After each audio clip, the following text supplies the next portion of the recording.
Thanks, Nick. I think this is such a timely topic, and it's one of those timeless topics, but more than ever before, I think that we need to have critically engaged citizens in the world. And I think that I can't imagine an educator not saying that that's a good thing to do. We need people who are being able to not just see and receive information, but then critique it and check the assumptions behind what they're seeing and check whether there's evidence for the conclusion that's being told to them. In a time of fake news, and we get so many snippets of information and images than ever before coming at us, we need some way of stepping back, pausing and checking whether or not we should believe that, whether or not we should like, share, pass it on. And for me, it's not just about that critically engaged learning, but there's also a need for some kind of a compassionate response. And there's two sides to this. So one side is the need to be sympathetic to others, to hear stories that are different to our own and to try and engage with them, recognising that despite our differences, there are things we have in common and that we can have stories that we share with one another.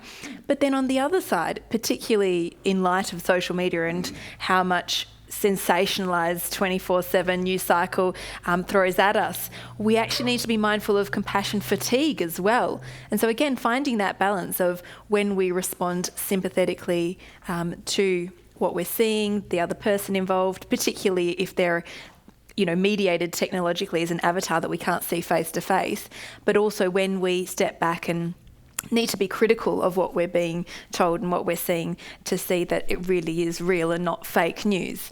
I think that these are two very important, significant skills that we need to find a way of teaching. But not just teaching, we need to practice them.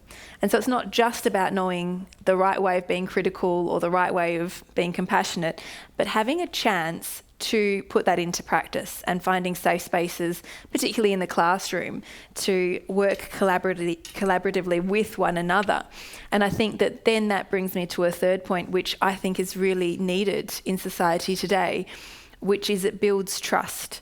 And I think with the erosion of trust, we get this society on high alert. We have fear, we have anxiety, we're worried about others who seem different to ourselves. And so how do we bring people who are different back into dialogue with one another so that we can learn from one another, even if we don't always agree on everything, and trust one another and know that actually, the world isn't such a dangerous place out there. We can go out there and try and do good things and use our technological tools to build community rather than to destroy it. So I think these, for me, are my top three.